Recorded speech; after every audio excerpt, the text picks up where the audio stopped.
Thank you, Justin. Hello, everybody. Thank you for coming. Let me jump right in. I'm a Jew, born and raised in Egypt.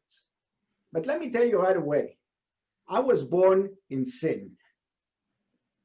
Why so? Because 3 times after the biblical exodus from Egypt, God commanded us, "Thou shalt never again dwell permanently in the land of Egypt." 3 times. This is the 601st of our 613 commandments, as listed by Maimonides, the great rabbi and philosopher who was probably the most illustrious Jew from Egypt. And this is what he looked like. So, looks like I blew it from day one. I was born in Egypt in early September 1949, a permanent dweller. A few days later, it was Yom Kippur, and I was learning to beat my breast in repentance for the sin that we have committed by dwelling permanently in the land of Egypt.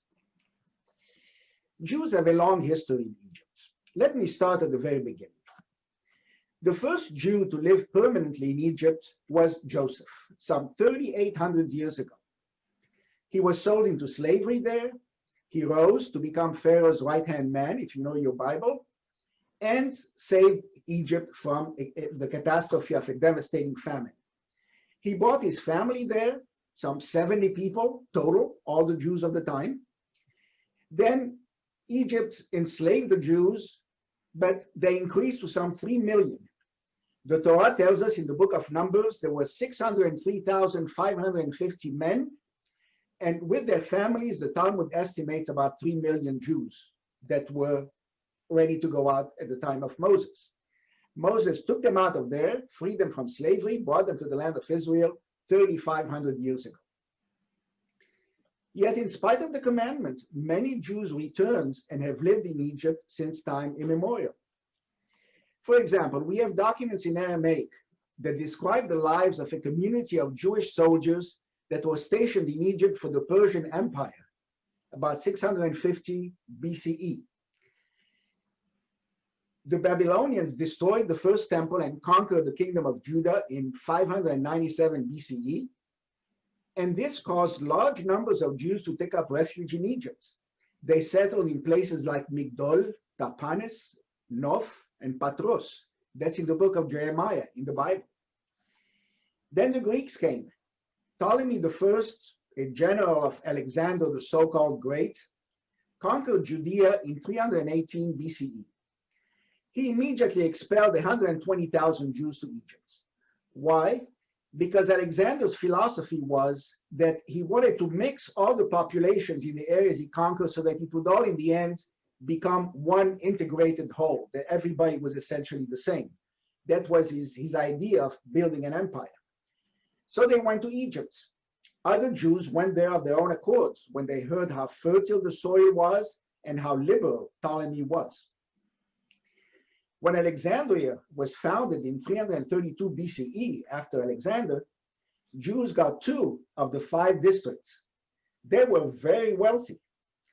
This caused intense Judeophobia among their neighbors. There were frequently riots and attacks on the Jews. Envy and jealousy has always been the primary, if not the only, cause of anti-Semitism. Sources tell us about 1 million Alexandria Jews some 2,000 years ago, under the Greeks, then the Romans.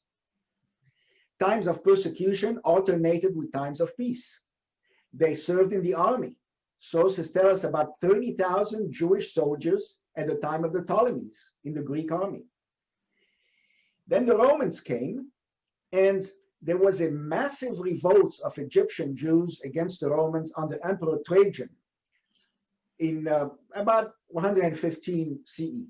Between the 2 large revolts in Israel in the year 70 and the year 135, Trajan suppressed it with 50,000 kills. He killed 50,000 Jews. Now the Talmud links the revolt of the Egyptian Jews under Emperor Trajan to the violation of the commandments in the Torah not to dwell in Egypt. Let me tell you what the Talmud says. Whoever has not seen the double colonnade of Alexandria in Egypt has not seen the glory of Israel. It was like a huge basilica that contained twice the number of men who went out of Egypt. And there were 71 golden armchairs for 71 sages. And each chair was no less than 21 talents of gold. And a wooden pulpit was in the middle of the palace, where the attendant of the congregation stood with a scarf in his hand. And when the time came during the prayers to respond Amen, he raised the flag, so those who couldn't hear because of the great crowds could know when to respond, and the whole people said Amen. And they did not sit mixed. Rather, the goldsmith, the silversmith, the blacksmith, the coppersmith, and weavers, they all sat separately. And when a poor man went in, he recognized his fellow tradesmen and went to them, and received work to support himself and his family. Abaye said, and they were all killed by Emperor Trajan in 117. Why were they so punished? Because they transgressed the passage, you shall not return to Egypt anymore. And they did return. That's in Tractate Sukkah. This, and mostly assimilation, caused Alexandrian Jewry to disappear. Now, what about the commandment? All these Jews in Egypt, what about the commandment? Some commentators softened the commandment over the ages. The Talmud allows temporary returns. Talmud says, you may not return to Egypt to dwell there, but for the purpose of business or war, you may return. So when Israel went after Egypt in the Six-Day War, they were not violating the commandment, because it was a matter of a war of self-defense. Some say the commandment applies to the entire Jewish people, not to a subset. Others say it applies only to Jews living the land of Israel for Egypt. The Radbaz, a Jewish luminary who lived in Egypt, argued that if you're forced to stay in Egypt by the government, you must comply. Rabbeinu Bachya said the commandment applied only in biblical times. The Semag and the Ritva said that the prohibition no longer applies because today's Egyptians are not the descendants of those who lived in Pharaoh's time. Ritva added that the prohibition applies only when Jews ruled the land of Israel, which they did not in his day, but they do now. So, this is the justification for living in Egypt. Now, what happened since biblical times? Well, most of our information comes from the Cairo Geniza. The Cairo Geniza is a treasure trove of some 280,000 Jewish manuscripts found in the late 19th century in the Geniza of the Ben Ezra synagogue and the Basatin cemetery, where my father and my ancestors are buried. The oldest document there is from 870 CE. Now, as you know, the Jewish tradition is that all documents with the name of God on them must not be burned, but must be buried, stored in a Geniza. The documents were bought and are now mostly at Cambridge University, but also at the Jewish Theological Seminary and the University of Manchester. And that Geniza, all the stuff that was in it, attests to a long, unbroken Jewish presence in Egypt. There were good times, and there were bad times, and then there were none. When the Roman Empire became Christian, the Jews of Egypt were harassed by the Christians of Egypt, called the Copts, who claimed descendants from the ancient Egyptians. So when Islam was born in the 7th century, the Jews welcomed the Arab invasion in 639 CE. Some Jews from Arabia even emigrated to Egypt with the Islamic conquests. The Geniza has a letter from Muhammad, the Islamic prophet, to the Jewish tribe of Banu Janba in 630 CE, saying, quote, if you will remain loyal, we will be obligated to honor your respectable people and to forgive all your past offenses. Now, the Arab conqueror Amr ibn al-As reported 40,000 Jews in Alexandria in 641 CE when he conquered it. Also, a new sect of Judaism called Karaism flourished in Egypt. It was one of its largest centers. It was founded about 760 CE. Karaites are Jews who reject the Talmud in favor of a literal interpretation of the Torah. I grew up among them. Some were my friends. I went to school with them. They had their own parallel institutions, but intermarriage with them was forbidden. However, in Israel, it isn't anymore. The Rambam, Maimonides, fought their influence on Mennonite Jews, whom he called Rabbinites.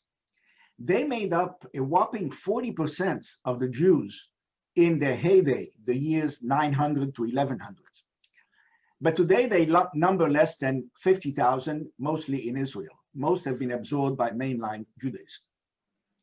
In 1954, Egypt executed an Egyptian Jew for Zionist activities in favor of Israel in the famous Lavon affair. His name was Moshe Marzouk, and he was a Karaite. In addition, great Jewish sages have lived in Egypt over the centuries. Saadia Gaon, 10th century, was born and raised in Egypt. Maimonides, the great Maimonides, emigrated to Egypt from Spain in 1168 and did just about all his most significant work there. The Mishneh Torah, the Guide for the Perplexed, and many other opuses. And his descendants continued his work after his death. Now, his grandson told a visiting rabbi that his grandfather, Maimonides, signed some letters as follows: Moshe ben Maimon, who violates the commandment not to dwell in Egypt every day. Now, that's the story we have. No such letters have survived, although we have plenty of Maimonides correspondence, so it may be apocryphal, but it's interesting that people were aware of the commandment not to go there. Yaakov Berav, 15th century, was born in Spain, was a rabbi in Cairo. The Radbaz, born in Spain, was chief rabbi of Egypt for 40 years in the 16th century. Betzalel Ashkenazi, born in Israel, spent most of his life in Egypt. Isaac Luria, the Arizal, the famous mystic, master of Zohar and Kabbalah, was born in Jerusalem but grew up in Egypt. And in modern times, we have Ovadia Yosef, the influential former Sephardic chief rabbi of Israel. He was vice chief rabbi of Egypt and head of the Cairo religious court, the Bet Din, in the late 40s. So we have a lot of important people, to brag about. In the 12th century, Muslims made heavy use of the skills of the Jews. For example, Maimonides was the personal physician of Sultan Saladin. Another Jew, Abu Mansur, was physician to the Caliph al-Hafiz. A famous Jewish eye doctor named Abu al-Fadail ibn Naked practiced in Egypt in the 12th century. In 1112, a Jew by the name of Abu al-Bunaga ibn Shaya headed the Department of Agriculture in Egypt. He built a device to control the flow of water in the various canals of the Nile River. It's called Bahr Abu al-Bunaga after him. They accused him of spending too much state money on it. They jailed him and he had to buy his way out. That was the thanks that he got. In 1137, the vizier, Abdel Malik al-Afdal, appointed a Jewish master of finances. His enemies brought him down and he lost everything. And his successor tries to throw out all the Jews of Egypt. In the 13th to 16th centuries, under the Mamelukes, Jews in Egypt fared less well. First, Sultan Baybars doubled the Gizya. The Gizya is the tribute that all Jews had to pay as dhimmi, protected people. He then blamed the Jews for starting a plague and resolved to burn them all. He even dug a ditch to bury them. In the end, he relented and instead exacted a heavy tribute and killed many while collecting it. In 1325, large fires erupted in Cairo. The Jews were falsely accused of starting them, and they were extorted 75,000 pieces of gold. Then came the Ottomans, the Turks, in the 16th to 20th century, from 1517 to 1922. We came close to genocide under the Turks in 1524. Ahmed Pasha, the viceroy, decided to exterminate all the Jews of Cairo unless an impossible sum of money was paid to him, much more than all their assets combined. But he was also plotting against the Ottoman Emperor, Suleiman II. On the deadline he set for the Jews, the 28th of Adar, he was assassinated by troops loyal to the emperors, and the Jews were miraculously saved in the nick of time. Since that time, a special scroll recounting that story was read in Egyptian synagogues on that day, Purim Mitzrayim, the Purim of Egypt, celebrated in addition to the traditional Purim. Let me show you a picture of the scroll. This is what the scroll looks like. It's there. So there. You can see the scroll. Now, Shabbatai Tzvi, a candidate messiah, married in Cairo in 1660. The Christians also threw their stones. Between 1840 and 1908, there were at least 8 blood libel accusations against the Jews in Egypt to harass them. Now we can go to modern times. Beginning in the middle of the 19th century, more Jews were invited to Egypt by Viceroy Muhammad Ali and his successors. The Jews came, including all my grandparents, and helped usher in an economic miracle. They produced merchants, bankers, industrialists, builders, physicians, ministers, intellectuals, nationalists, too many to list. They built modern Egypt. All large department stores in Egypt, except one, were founded and owned by Jews. And the community was diverse. There were poor Jews, middle-class Jews, rich Jews, almost in equal numbers. We were in the middle. My father had a small clothing store in downtown Cairo, employing just 2 people, not far from our small apartment. My family, like so many Jewish families outside the US, is a linguistic and cultural zoo. My native language is French. I was educated in French, then in Italian, then in French and Arabic, then in English. All these switches were forced on me by the political winds. My brother was educated in French, then in Arabic. My 2 sisters were educated in English. My father's native language was Ladino, Judeo-Spanish, and he was educated in Italian. My mother's native language was Arabic, and she was educated in French. Her family hailed from Syria and Lebanon. My grandfather was from the island of Rhodes, and my grandmother from Salonika, Greece, where Greek was spoken. My great-grandfather, Rabbi Yom Tov Mizrahi, was from Smyrna, Turkey, where he built a synagogue and spoke Turkish. And of course, everyone went to services in the synagogue and prayed in Hebrew. Behind me, you can see a picture of the synagogue in which I grew up. I went there all the time. This is a congregation, this is a synagogue Sha'ar HaShamayim in downtown Cairo. And it's been restored by the World Sephardic Foundation back in the 80s. And now it sits empty and hardly anybody goes there. So by the age of 10, I knew something of 5 languages. We were mostly a mix of Sephardic Jews, or descendants of the Jews from Spain, and Mizrahi Jews, or Eastern Jews, who never left the Middle East. My father was a real Sephardic Jew. His name was Mizrahi, even though he was not Mizrahi. My mother was Mizrahi, even though her name was not Mizrahi. Clear? Pay attention, there will be a test afterwards. More than 90% of the Jews were denied Egyptian citizenship, even if they were born in the country. They were stateless. They had no nationality, and therefore had no protection from any entity. Some were able to claim a European citizenship through their descendants. My family was Italian because my grandfather was born and raised in the island of Rhodes, which was for a time administered by Italy. Both my parents were born in Egypt, but none of my grandparents. Numerically, the Jews of Egypt were close to 100,000 strong in 1948, when Israel was created and Egypt promptly sent its army to destroy it. Then the noose began to tighten around their collective necks. Only 10,000 remained after the 1956 Suez War. Only 1,000 remained at the time of the Six-Day War in 1967, including myself. I was among the last 1% of the Jews of Egypt.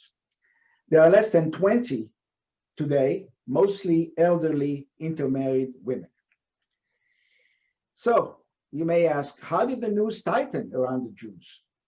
Well, the larger businesses were seized and controlled by government agents. They were expropriated. The owner became a temporary employee, paid a small salary, just long enough for him to teach everybody what to do. Import and export licenses were revoked, including my father's, and that was a very important part of his business. So his business went way down after his import-export license was revoked. Government employees were all fired. Many institutions were closed to Jews. Application forms would routinely ask for your religion. Jews were blacklisted and could not find jobs. My brother got a degree in engineering at the University of Cairo, and that's a very, very prized profession in Egypt. For a whole year and a half, he could not find any work, whereas any other engineer would immediately find work in Egypt. Bribes and protection money were demanded, bank accounts were frozen, surveillance was tight and none too subtle, fear was pervasive. Our mezuzot were on the inside, they were never on the outside. When I came to this country, I thought that they were doing it wrong. They had the mezuzah on the inside. I thought they were wrong. Foreign travel was banned unless it was one way only, out. Hundreds were arbitrarily arrested, detained, tortured, humiliated, expropriated, and expelled, forced to sign papers saying that they were voluntarily relinquishing all their assets and would never come back to Egypt. There were riots, killings, bombings, and arson in the Jewish quarter. There was no accountability.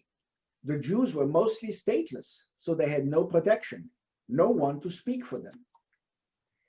Now you can imagine the incongruity of sitting at the Seder table year after year in Cairo, Egypt, to celebrate how God took us out of the land of Egypt, the land of slavery, with a strong hand and an outstretched arm, with signs and miracles, and wondering, what are we still doing here when things are getting from bad to worse year after year? In all, there were 850,000 Jewish refugees from Arab countries, from Morocco to Yemen, not counting their descendants, much more than the Palestinian refugees. Ancient communities were uprooted one after the other, and then there were none. So why doesn't the world know about us?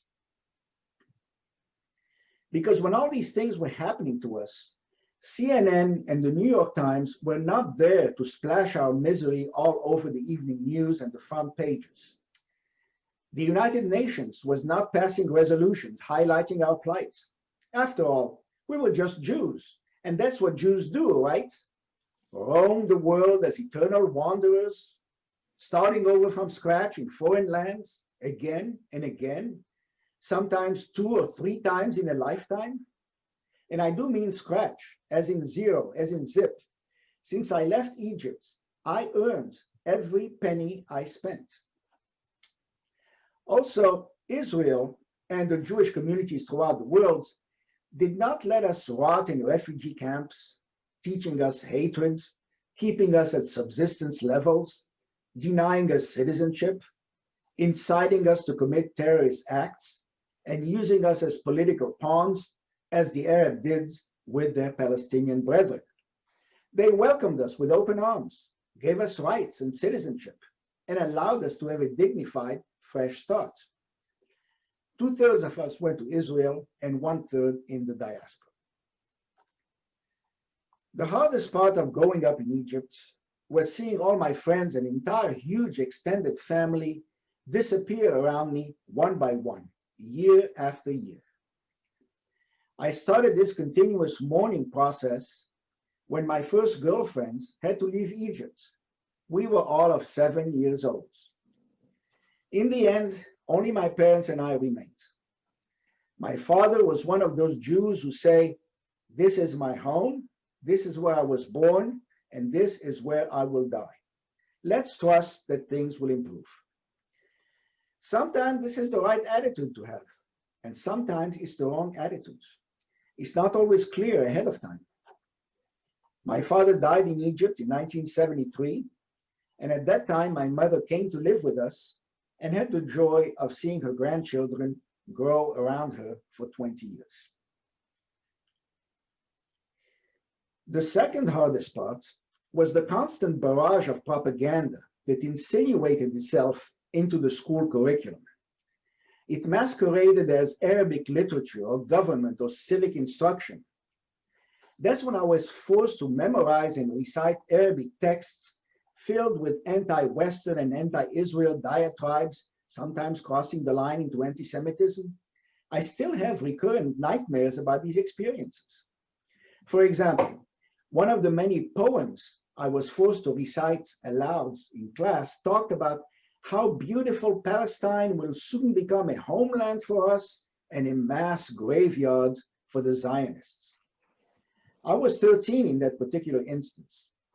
This was my substitute bar mitzvah. As the community disintegrated around me, I had no opportunity for any formal Jewish education. I never heard of any talk of peace or accommodation with the Jews. Then, as now, the airwaves and the press were filled with venom. Then the Six-Day War came in June 1967, and all Jewish males ages 18 to 60 were jailed. They faced sadistic torture and humiliation under appalling conditions, as was later documented by the survivors. My family was spared that, simply because I was a few months shy of my 18th birthday, and my father was over 60, and the rest of my large extended family had already left years before.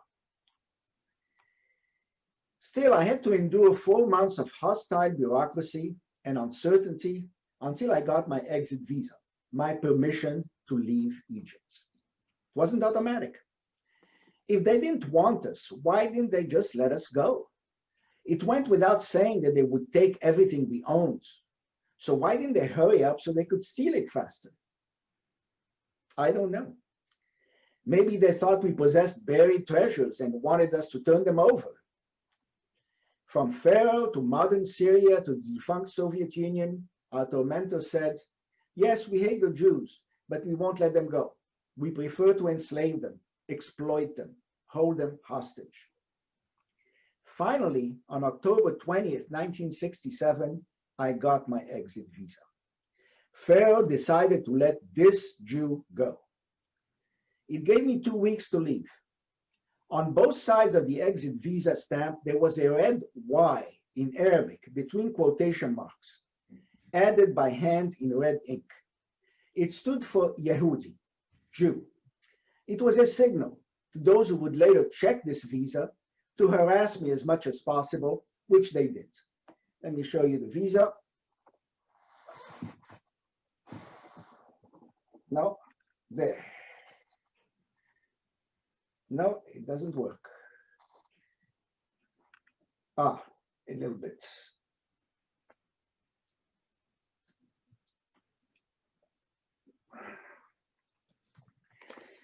Anyway, so what's the situation today?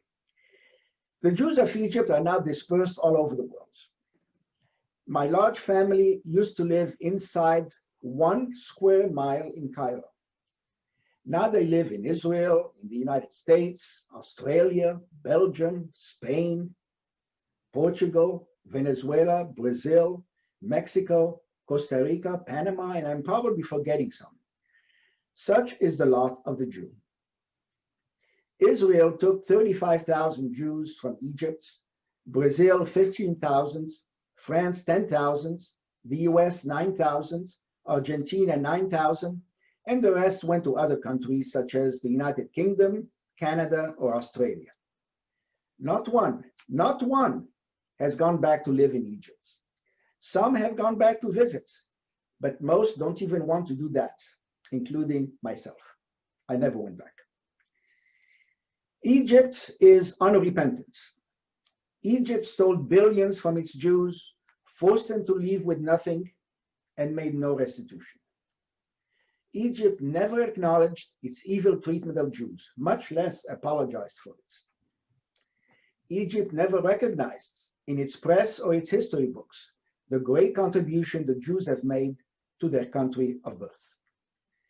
Egypt even refuses to return simple items that tell our story: Torah scrolls, prayer books, libraries, Judaica artifacts, even copies of the plain rabbinical archives that tell us who we are and who our ancestors are. Even those are denied us. The Jews are gone from Egypt, but Egypt continues to demonize them in its press and its media, in its mosques and its churches, frequently not even bothering to use the fig leaf of criticizing Israel. Yet, the Jews of Egypt are happier out of Egypt. The Lord works in mysterious ways. In the end, most Jews from Egypt did well for themselves and are happier where they are today than they could ever have been in Egypt, even under the best of circumstances. Certainly true for me. Some who left in middle age had difficulties adapting, but all agree that leaving gave a better life to their descendants, as events have shown. Let me conclude by saying Egypt is practically Judenrein today, free of Jews, for the first time since biblical days. So maybe the commandment not to dwell in Egypt meant exactly what it said. And God always ultimately gets what he wants. Thank you for your attention. All right, well, let's take some questions here. So if you have questions or comments, feel free to put them in the chat. Here's a question from Andre. She wants to know, why didn't your family leave Egypt earlier? Why didn't they? Yeah. Well, because most of my family did leave after 1956, after the Suez War. My father, as I mentioned, did not want to leave. He did not want to start over from scratch past the age of 60, and he was too proud to depend on handouts, so he did not want to leave. He said, okay, the die is cast, I'm just going to die in Egypt. But he did not want to depend on anyone or to have to start over past the age of 60. I have a question, actually. You mentioned, like, you know, the mezuzah, Egyptian Jews would put their mezuzahs like in their home, right, instead of outside. Are there any other like Jewish objects that maybe like they would hide, like, for example, like not putting your menorah against the window or things like that? Oh yeah, no, we didn't have any menorah on windows. No, and the mezuzah was the way you would expect it to be, only on the inside, so it cannot be seen from the outside. Right, right. And I remember my father kissing it religiously every time he went out of the house. That was one ritual that I grew up with. Here's a question from Marilyn. She wants to know, is the synagogue behind you open for tours? Well, yes and no. It's very hard. You have to contact the right people. It's not, you can't just walk in. It's always locked. But if you know who to contact, you are able. Every once in a while, they host a special event that mostly includes Jews from outside of Egypt, and just to show off the place. But you can't just walk in it, no. And from, you know, besides the negative experiences of living in Egypt, hold on here. How do you? I mean, do you enjoy it there? I mean, what, you know, did you enjoy it at all? Or? Well, yes. I mean, obviously, I have a lot of good childhood memories. Children don't think much about politics, but I was always afraid. I was always aware of the fact that we were living on borrowed time, and as I said, you know, I would grow up seeing the people I knew just disappear into thin air. You know, family, cousins, friends, classmates. One day they just weren't there, and the rumor was, oh yes, they left, and the leaving had to be done in semi-secrecy because they didn't want the whole world to know. They were afraid that the vultures would start gathering around them and demand protection money, and it was not something they wanted to advertise. So just imagine, you know, people in your life suddenly disappearing just like that. And when you're growing up, it's hard to take. Where do the Jewish artifacts? Where do they store the artifacts that they don't return? At the synagogue and also at the cemetery. And you know, you would think they would allow us to make digital copies of them, put them on the internet, but no, nothing. Here's one from Sandra. She wants to know: did the Jews of Egypt have difficulty finding countries that would accept them? It depends. It depends. Some did, because the majority of the Jews of Egypt were French speaking. France felt that it had a certain commitment to them, and so they allowed them to stay in France for 6 months. They would give them, the Jews were stateless, they would give them a permit to stay in France for 6 months. During these 6 months, many went to Israel. Some, like my sister, went to the United States or to other places that would accept them. But 2/3 eventually went to Israel. Israel was certain to accept them. Others went where they had family.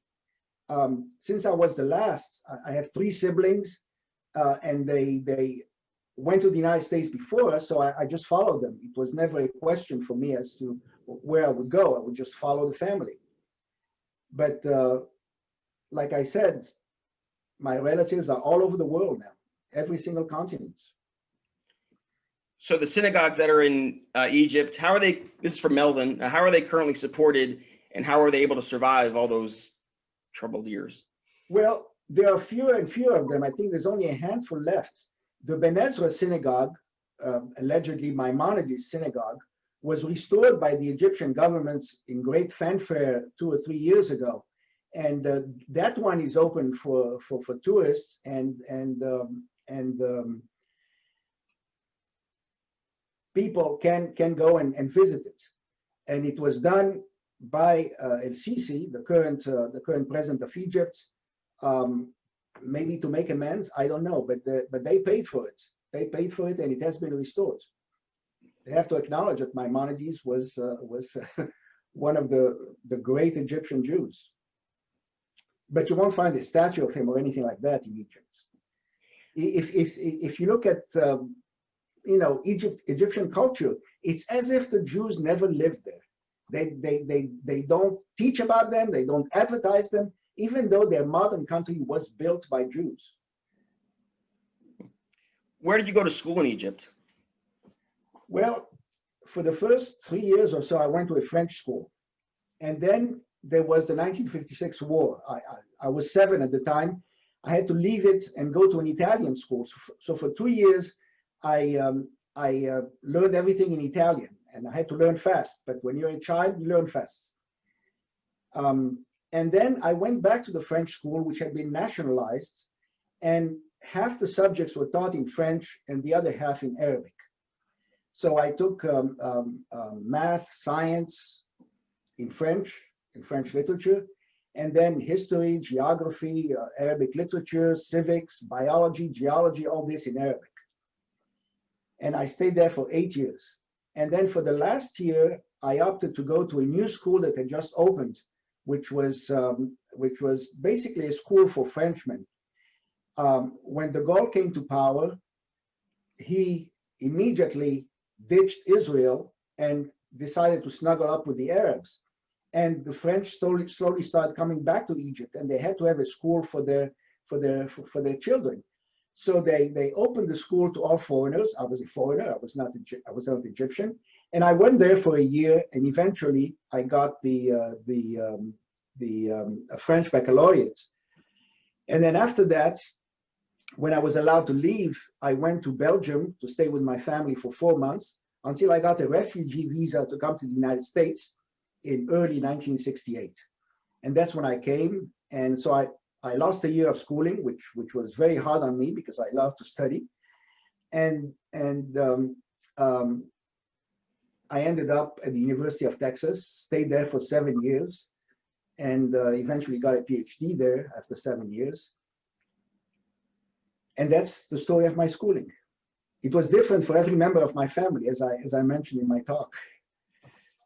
Yeah, speaking about different, was there any difference between Jews in Alexandria and Cairo in being a Jew in those cities? Difference? No, no, no. They were all the same stock, really. Um, Alexandria was a lot more cosmopolitan than Egypt, being a port, but than Cairo, being a port. But Cairo also had all the nationalities were there.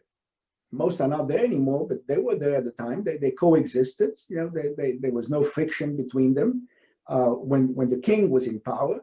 It's only in 1952, when the revolution came and Nasser came to power, that he began to turn the screws on the Jewish community, and they all had to leave eventually. So that question was from Larry. This is from Maryland. Is it safe to visit Egypt now? Safe? Probably yes. I mean, every now and then you hear of a terrorist attack, but I don't advise wearing a kippah in the streets. But other than that, if you want to see the pyramids and all that, I don't see why it would be a problem. I personally am not interested, but those who are can go. Susanna wants to know, how did the Geniza records, I guess, how were they taken out of Egypt, the records? Oh, this is the work of Solomon Schechter, an English rabbi who, on a visit to Cairo, stumbled on the Geniza. He did not know it existed. And he found this huge place that contained hundreds of thousands of documents. And then he arranged for the University of Cambridge to buy a lot of them, and they were essentially bought and taken out of the country. If they had not been discovered by Solomon Schechter and taken out of the country, they would be locked in Egypt today and we would not know about them.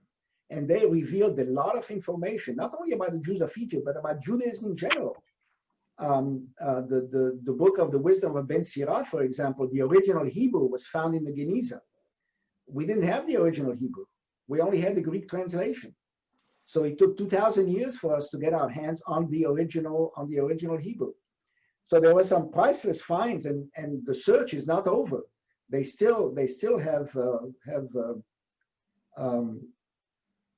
work to do to mine all these treasures.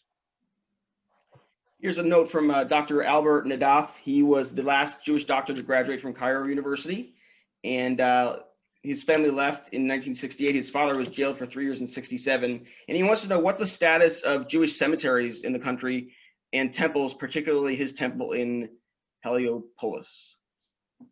The temple in Heliopolis.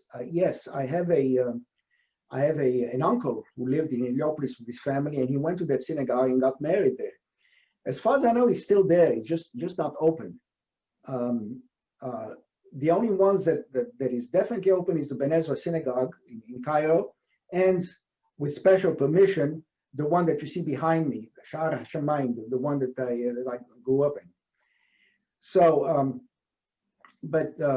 yeah, the Jewish life is kept under wraps and stifled in Egypt, even for those coming from the outside. They just don't want to advertise that.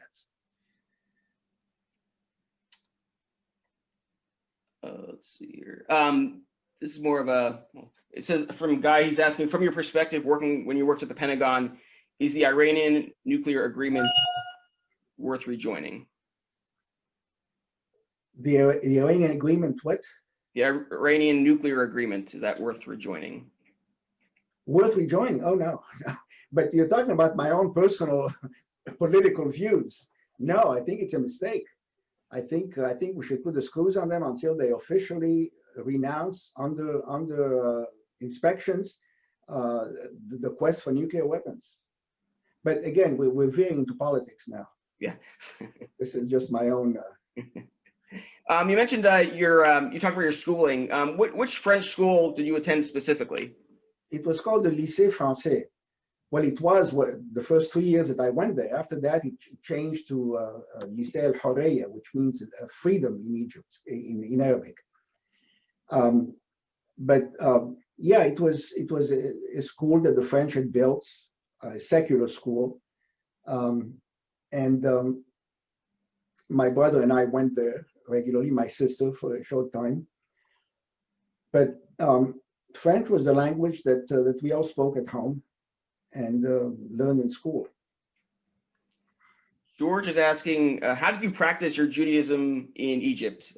Were there rabbis? Were there public ceremonies allowed? Yes, there was the chief rabbi of Egypt, Haim Dweck, the only rabbi I knew growing up. And we had regular services on Shabbat, on the holidays. I used to go regularly. I loved the singing. I loved the praying.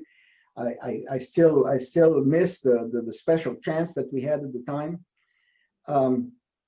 So yes, we had services, and of course at home we followed the holidays. I mentioned the Seder. We followed all the special practices, Sephardic, Mizrahi practices at the Seder. We lit Hanukkah lights. You know, we were aware of all the holidays. We kept kosher. My father always had to go far away to get kosher chickens, and we bought meat from a butcher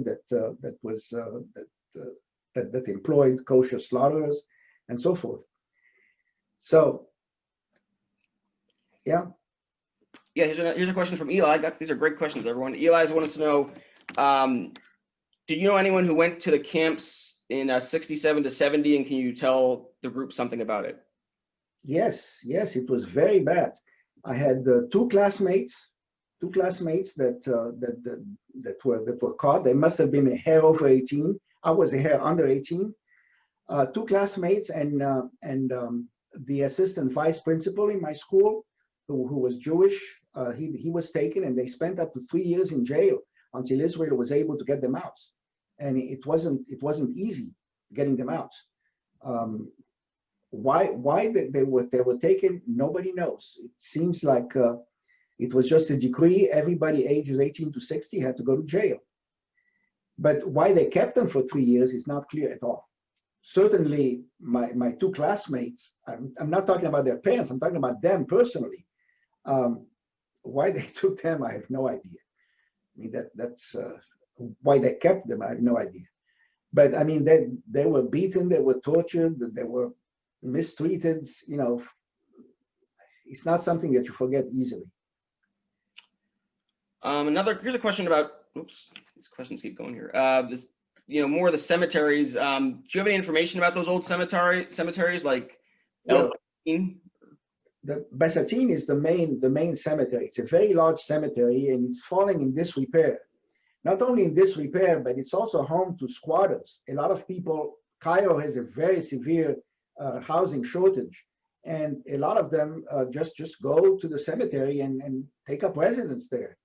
You know, they make makeshift houses between the graves, and sometimes, and of course they steal all the marble and whatever. So it's in very bad state now. One of our attendees, Fanny, her father was an Ashkenazi Jew born in Cairo, and she wants to know, was the Jewish society in Cairo divided? Divided? Well, yes, in the sense that they had the synagogues. The Sephardim went to their synagogues, Ashkenazim went to their synagogues, the Karaites went to their synagogues. So it's the same as in every other country where Jews with different traditions or cultures go to different synagogues. And all the synagogues were there. It's just that right now the number has dwindled. They were taken over, they were nationalized. So the number that survived is very small. But I remember once in and the community was fairly religious. I remember once I went to the beach. I must have been 8 or 9, and there was a hut near the beach that was used as a makeshift synagogue, and they had regular services there. The Jews' life prior to 1948, how was that life for the Jews in Egypt? Well, before 1948, life was good. Between the wars, I would say life was good. My sisters, who are older than I am, remember the good times. I don't. I was 3 when Nasser took over, when the revolution came. So there were some good times. The King Farouk, protected the Jews, even though he took his army to Israel trying to destroy it. But he did not try to eradicate the Jewish community like Nasser did. So yes, times were good. In the 19th century, Muhammad Ali invited many Jews from Europe to come, and many of them came and built modern Egypt. Life was good for the Jews in Egypt. So I would say for 50 years or so, you know, life was good. And then nothing is forever. But unlike in the previous history of the past 3,500 years, this time all the Jews were gone. Before that, it went up and down, ebb and flow, good times, bad times, and so forth. But there were always Jews. Now there aren't. This appears to be it. What you mentioned you left Egypt and your father stayed. What happened? What happened after he stayed in Egypt? What was his experience? What happened after what? Well, you mentioned your what became of your father after you left him in Egypt? After I left from Egypt, my father went blind and retired, and my mother took care of him. And then 6 years later, he had to undergo an operation, and he died. And to this day, I wonder whether whatever the surgeon did was an accident or whether it was intentional. I'll never know, but I have my doubts. So that's what happens. Here's one from Barbara. She wants to know about occupations and industries in Egypt, and what were the Jews involved with work-wise in Egypt? Occupation. Well, they were involved in everything. They built the railroad, they built the department stores, they ran the banks, they essentially built all these things with their own hands. You know,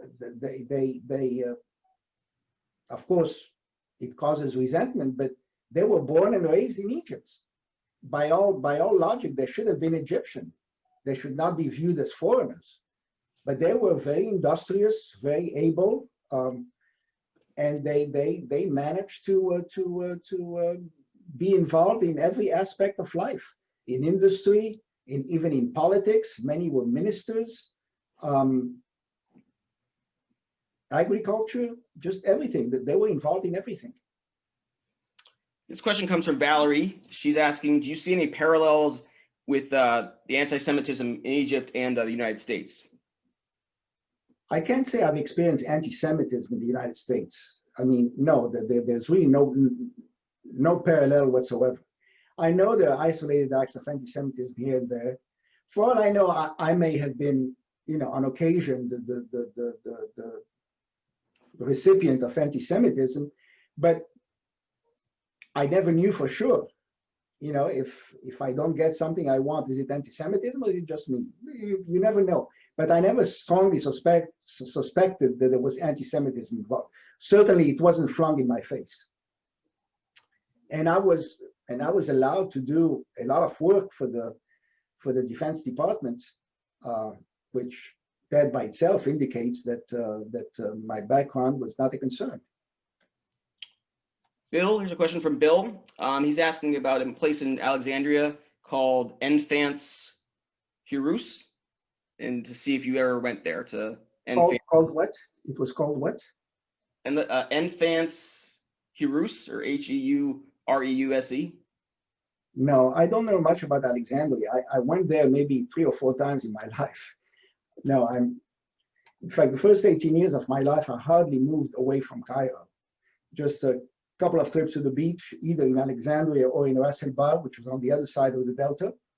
And that's it. Jews were not allowed to go a lot of places. I never went to Upper Egypt. The Sinai was officially closed to Jews because it was too close to Israel. So, yeah, I didn't travel at all when I was growing up. Fanny wants to know, how'd you end up in Austin? Well, my sister was living there, and she worked hard to get me to come to the United States and facilitate the matter with all the paperwork and all. And without her, I wouldn't be here today. Who knows? I might still be in Egypt, unable to get out. But she lived in Austin, and she got me to go there.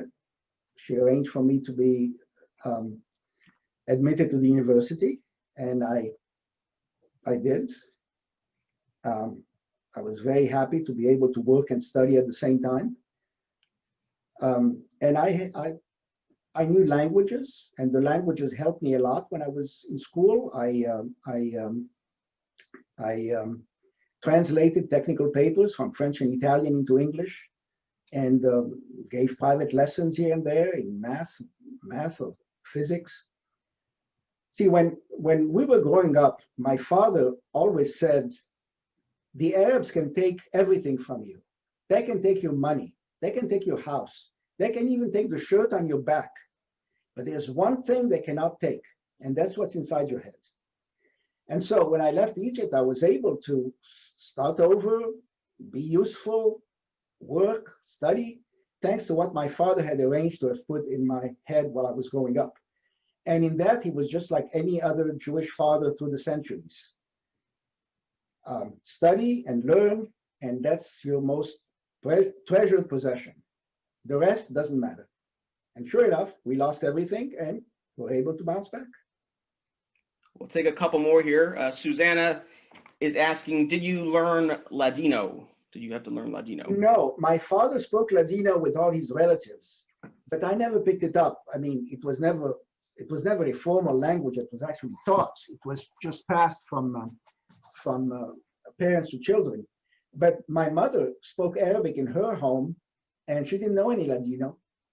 And French was the language my two parents knew in common, so they made it their own. So that's the only language that we spoke in our house. So I never picked up Ladino.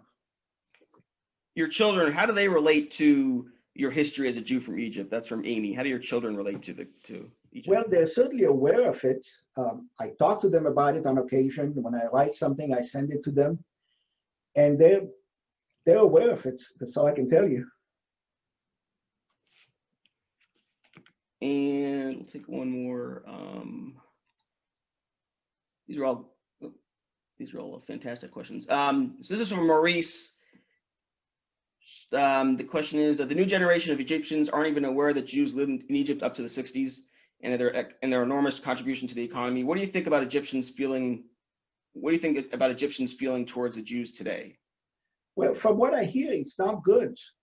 Every article I read, they interview people in the street, and they said, "Oh no, that's Jews are bad. You know, Jews will."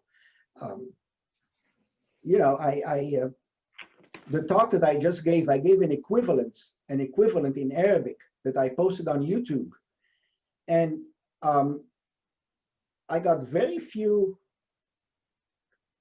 comments that praised me and said, "Sorry, this happened to you," but I got a torrent of anti-Jewish anti-Semitism. But let me add this. The number of people who subscribed to my channel after I posted that video in Arabic soared. The number of people that subscribed to my channel from Arab countries. So this tells me that they don't feel free to speak. When you go to the Middle East and you talk to someone, on a one-on-one basis, he'll be very welcoming, he'll slap you on the back, he'll agree with you on everything you say, and he'll say what you want to hear. But in public, he will either say the opposite, to go with the wind, or say nothing, out of fear. So I suspect that a lot of people who heard my video, were unwilling to stick their neck out and saying, I like what you said. I'm sorry it happens. You know, it's a black mark on our country or anything like that. Although they may have thought that. It's only the anti-Semites who felt free to open up and say all the things that hurt. Yeah, I want to just make note. Desiree just put. She's with the Historical Society of Jews from Egypt, which I mentioned. Dr. Mizrahi is a member of, and in the chat here, she put kind of the website to the organization. So, and I'll send this out as well as a follow-up. So if you want more information about the Jews from Egypt, it's a great resource. So Wanted to thank you, Dr. Mizrahi, for joining us today for another thorough presentation. Thank you, everyone, for the great questions as well. Really outstanding to learn more about your experience and the experience of Jews in Egypt overall. We do have the opportunity now to introduce the next presentation we're going to do, which is coming